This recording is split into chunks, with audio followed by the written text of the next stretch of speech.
Hi everyone, my name is Tom from Lenovo, and today I'm going to be setting up the ThinkSmart One, Lenovo's brand new product in the collaboration space. This is the world's first all-in-one video collaboration bar on Windows. Now it comes as a Microsoft Teams Room version or as a Zoom Rooms version. Today I have the Microsoft Teams version, and I thought it'd be a bit of fun to see how long it takes to go from this box arriving at your organization to being live on a Teams call. So just for a bit of fun, I thought I'd kick off a timer there. Now I do have a bit of an unfair advantage because I did set one of these up a few hours ago. So just keep that in mind as we go through. I'm going to get a few savings for that, but I think you'll be able to get pretty close to the time that I'm going to do here. So if we get stuck in straight away and we open up the box, something that I do quite like about Lenovo's packaging with a lot of these room systems is that we include everything you need in the box, such as the various mounts that you might need. And we also pack it in quite neatly so that we have really efficient shipping and we're not just shipping air around the world. We want to make sure that we're always being as efficient as possible, and you'll also see that a lot of the cardboard that we use is either recycled cardboard or bamboo packaging, just so that we can do our bit for the environment there. So if you have a look inside the box, this is the TV mount to hang it from a TV. We've also got the wall mounts and rubber feet that if you want to stand it on on a table. We've got the power adapter, the USB-C based touch controller to drive the Microsoft Teams Room or Zoom Room, and then we've got the ThinkSmart One bar itself. So if I get a few of these things out that we're going to need, I'll get out the power cord here. I'm not going to use the mounts today. I might show them briefly at the end, but you won't need to mount it on this here. Hopefully the TV screen that you have in your meeting room is a bit bigger than the monitor that I have here today. So I might just put these to the side for the moment. But we will, of course, be using the touch controller and the ThinkSmart One bar itself. So if I just get rid of some of this foam packaging, might just move the box so that we get a bit more space. And now if I start to unwrap the ThinkSmart One bar,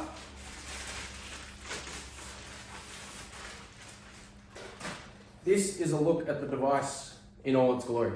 So it has a very similar industrial design to a lot of our other ThinkSmart products, but you can also see that the slider here has if you have a ThinkPad at home, you'll remember that red dot as the privacy shutter, but that is a manual slider to block the camera if you don't want anyone to see what's happening in the meeting room, or if you want to just ensure that no one can log into the device or see anything, you just shut that slider there. It's not mechanical, so if you do physically close it, you do have to come back and open it. And then the second thing that I really love about a lot of these ThinkSmart products is how we treat the cable management. For me, there's nothing worse than seeing an absolute mess of cables in a lot of these meeting rooms, and it does make it more difficult to service them. So we have a little kind of tray here that when you open it, if I just bring it a bit closer to the camera, you can see that we've got things like your two HDMI outs to the TV screens, as well as a HDMI in. So this does do the HDMI ingest on the ThinkSmart One bar. We've also got an Ethernet port for an internet connection, and there is a PoE port. On this version of the bar, we're using a USB-based touch controller, but plans are in future to release an Ethernet-based one as well. If I move to the other side, we've got the power, two USB-A ports and two USB-C ports, one of which the USB-C ports we'll be using for the USB-C based touch controller that we're deploying today. So as you can see, it sits quite nicely on the table there. There are some rubber feet that I mentioned before that if you were going to sit it on the table, you would deploy. But for all intents and purposes today, I won't put them on because I'm going to box this back up and send it to a customer later. But we can get out the USB-C touch controller here. Just remove some of the foam packaging there. And of course, we've got a little bit of screen protection on here so that the controller always arrives in good condition to your organization. And yes, there is a mess of boxes off to the side that I'm throwing, but I will definitely clean that up afterwards. I'll leave the plastic on for this particular demo because, as I said, I'll be sending it out to another customer later.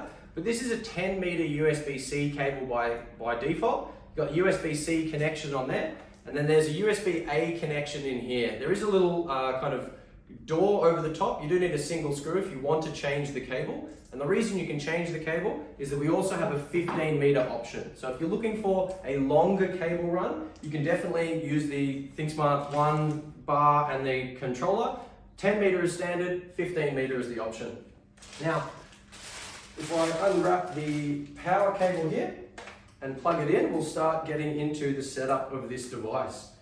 As mentioned, I do only have the one screen here today, but I should still be able to do everything that we need. And I'll even do a quick demo of Microsoft Front Row at the end, although it always does look a lot better when you've got two screens in a meeting room. So if I just tip that one forward to start connecting some of these devices in, I'll remove the Velcro kind of cable management that comes with the touch controller. Now I'm plugging that into the USB-C port down here. I also have a HDMI cable connected to this monitor on the front here that I'll be putting into the HDMI out port. Now you know that it's the HDMI out port because there's a little circle with an arrow leaving it, and then the HDMI ingest, there's a little circle with the arrow going into it. So the HDMI is leaving the device or the HDMI is arriving in the device. That's how I usually try and remember it. So here we are going into the HDMI out of the device, and I also need to make sure that we connect the power in.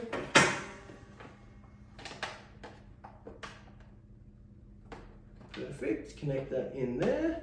And now when you do set up the device for the very first time, it's going to ask you to set a Windows password, and you do need a USB keyboard to enter in that Windows password, sorry, to set that Windows password. So I will plug that in here, and you can see that while I've been connecting them in, the bar looks like it's been turning itself on. Yeah, it's starting the boot sequence. So I will put the cable latch on the door here and shut this up so that you can see what it looks like all closed up. Perfect. Now, usually I get out Velcro cable loops and everything and make that a lot more neater. Maybe even some of the braided cable and just make it look like a single thing coming out of the bar. But just for our demonstration purposes today, I will leave it a little bit not as neat as I would usually do it. But that is just for demonstration purposes today. So excellent, this should be booting up now. And of course, because it's a Windows device and it's the first time it's turned on, you're going to get the Windows out-of-box experience, which is excellent, which is usually the blue sort of screen here. Excellent, so if I scroll up to the very top, and I'm Australian based, so I'm going to pick Australia. Where are we? Australia. There we are, and click yes. Perfect. The US, you can do that keyboard layout, that's fine. You can also skip that one. So as you can see, with a little bit of my rambling at the beginning as well, we're only at about 7.5 minutes, and we're already into the Windows out-of-box experience. And as this continues to boot up, sometimes, as I said, you can bring a USB keyboard. You have to bring that in order to put in the password for the device, and that will be your local admin password that you use to manage the device. That's why we don't ship it out with a preloaded password, because then I would know your password, and obviously that's not very secure. So we want to make sure that you're setting the passwords on the devices here, and a mouse can make it a bit easier if you need on that out-of-box experience. So I have one in case I need it just here, but I should be fine with just the keyboard and the touch controller at the moment. So as you can see, it's starting to boot into Microsoft Teams. The other thing that you need to make sure that you have handy is your Microsoft Teams account details or your Zoom Room account details that you're going to be using. So I luckily have these loaded up on my laptop prior to this, and you need to make sure that it is a room resource account, not just a regular user account. That's something that's kind of critical with a lot of these devices. But we are shipping these with the included basic Microsoft Teams Room license included with it, so that you just need to set up the account rather than pay for the license. But there is also Microsoft Teams Room Premium that you can connect with your Microsoft representative to learn a bit more about. There's some really great features in there, but for this one being deployed today, we're just going to be using the basic license. And now you can see it's starting up. It's probably going to ask me for my password pretty soon. That graphic that came up before, the sort of red colored one with the Lenovo there, that's usually the signal that'll then come up with two fields for me to enter in my password.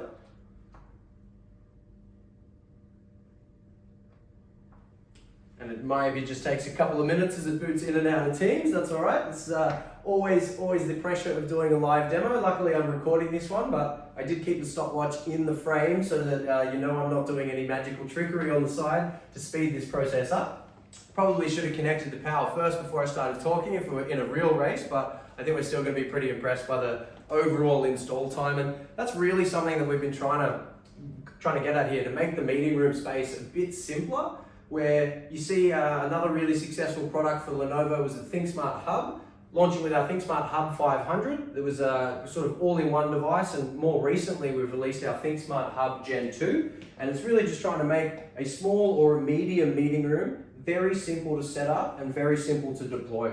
Now this is asking me for my wired internet connection. I'm at home, so I'm on Wi-Fi, but usually by this point you should be connected to the Ethernet port. So because of that, I'm just going to skip here. Because I skip this page here, I'm going to have to log into Windows later and connect to the Wi-Fi, but I want to show you how to get into the Windows side anyway.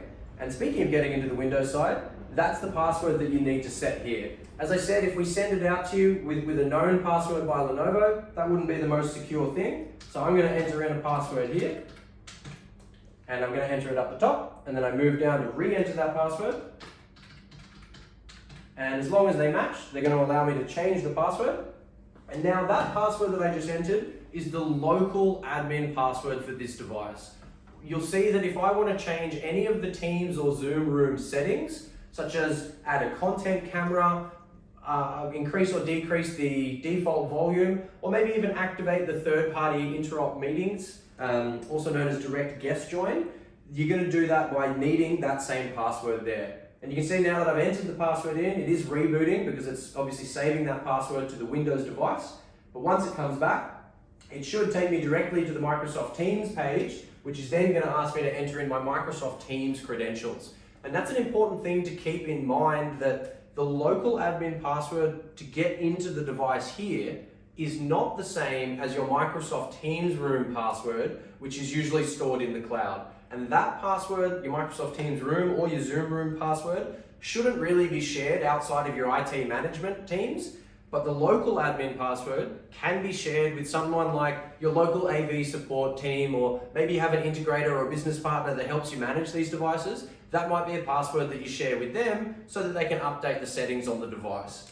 And I won't go into it too deep, but we do have included with the purchase price of this what we call deploy and maintain assistance. So for the first 12 months after purchasing this device, you can get assistance with things like that. Making sure that your accounts are set up correctly. Also putting these devices on a separate VLAN. It's not a great idea to have a lot of video devices on the same network as all your files and all your data is stored, and sometimes it's even viewed as a security risk. So by keeping these on a second VLAN, you're able to get the speed required to run video meetings, but also ensure that it is highly secure so that your files are never at risk, especially if you're sharing local admin passwords of the devices. So if you want to learn more about that, please feel free to reach out to me and I can help provide the information that you need. But as you can see, we're now booted up to Microsoft Teams, and this panel here is taking me through the end user license agreement that we scroll through, and of course I read this in full every time that it comes out.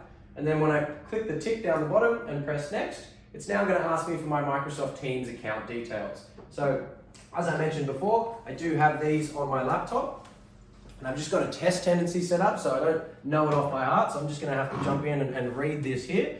So this user is called Alex W at slhz2.onmicrosoft.com. Excellent, and now we just put in the password for this as well. And if anyone is trying to watch the camera and slow it down to learn my password, don't worry, this is just a sample one for this video. Nice try though. Excellent, so now that I've put those details in, I've also got it on Microsoft Teams only mode there, and then I press next. You can choose whether you want to have Cortana activated so that you can say, hey Cortana, start my meeting if you like. So I'm going to leave that on, voice enabled there. Move through, if you want to put in any domain settings you can, but once again, if you're not 100% sure how to set up the accounts and how these should be on your network, reach out to us and let us know, and we'll give you a hand to get it all set up. So now that I press finish, you can see that the device is going to get itself ready for a Microsoft Teams call. And I have actually sent this account an invite, so we should see it appear quite quickly. And it may also just be rebooting itself because I put those account details in. I've been playing with this this afternoon and earlier today, so I forget exactly at what point it's going to do a reboot. But it looks like it is rebooting now. So while we just wait for it to reboot, I'll just say a few other features about the bar. You can see the ThinkSmart One bar here. You can see that it's got a white light here to sort of indicate that the bar is on. This will also turn different colors whether you're in a call or doing different things. If you're calling the device, I believe it goes green. And if you're in a call and it's muted, I believe it goes red. Me only having played with these for a couple of days, don't quote me on that one. But we also have a clock down here. If you're anything like me and you just get into a presentation mode in a meeting and you start talking and you maybe lose track of a bit of time there, it's nice to know that we're always going to be reminded of the time here. And we've also got some volume up and down buttons on the side, as well as the power on and off. So if you connect the device and it didn't turn on and you want to turn it on, there is the power button here. So excellent, we can see that this is starting to boot back into Microsoft Teams. And I should, once it's booted in, be able to connect up and take our Microsoft Teams call. I'm just going to join it on my laptop so that there'll be a user in there waiting for us. Actually, I've just remembered, because I haven't connected it via Cat6, as I mentioned, we are going to have to jump into the Windows side and activate Wi-Fi. And that's a good point to say that these bars do have Wi-Fi in them. It's not really recommended to run it all the time on a Wi-Fi connection, because if you're video streaming across your network, you want to make sure you get a really stable connection. So I always prefer Ethernet, but if you need to use Wi-Fi, it does have Wi-Fi enabled. And you can see here that I'm now getting an error on the device which says it is not connected to the internet. So perfect time to show you that if I go to more and then the settings page, I then enter the password that I set. Once again, this is not the password that I use, so if anyone is looking at it, don't you worry. And then this is where you get the settings for the device here. You can go through and activate things like the default volume. You can have a look at the preview of the camera. You can also activate Bluetooth beaconing so that you can join meetings. Also dual screen meetings is like if you have two monitors, you need to activate that setting in here. And then you can also activate third-party meetings to be able to take a Cisco WebEx or a Zoom meeting, which is a really great feature there. It does require a reboot when you activate those features, so I maybe will do one more reboot, but I don't want to take up too much time here as I set up this device. But I do think it is quite handy when you can see that you have a Microsoft Teams meeting and then straight afterwards you have a Zoom call and you don't need to do any rebooting of the device or anything, because you only need to reboot the device when you activate or deactivate that setting. There's like a state change. So as you see here, just like any Windows PC, I would go down here and I find the network here. Now I will turn this one away because this is my own Wi-Fi password, so you could use it if you were anywhere near my house in Sydney. Put this password in. Excellent. So now it is just connecting and verifying the network here. Perfect, we are connected. And it's also know that it's connected because it just updated the time, which is great. So now if I go back down to the side here and I go to the user and log out and log into the Skype user, the Skype user is the default user for the Teams account, and administrator is where you go to get into that Windows setting there. So if you can see now, I'm going to wait for it to boot back into Teams, and then it should log in as the user's account details that I've entered. And then because I've set up some meetings previously, the meeting should appear here.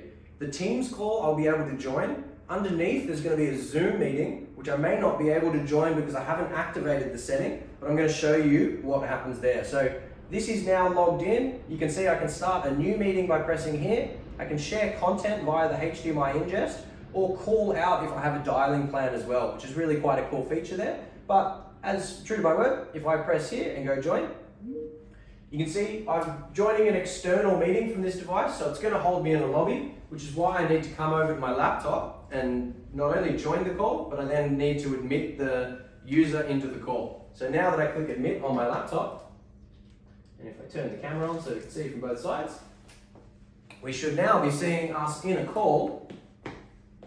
Excellent. So now you can see that that's the call from my laptop, and if I bring my laptop over and show the call as well, you can see that that is actually the back of the privacy shutter, because I forgot to open the screen here. But if I open the camera shutter, you can see that we now appear, and that was unboxing a ThinkSmart One bar, configuring it and setting it up on Microsoft Teams, going from in the box to live on a call in less than 20 minutes.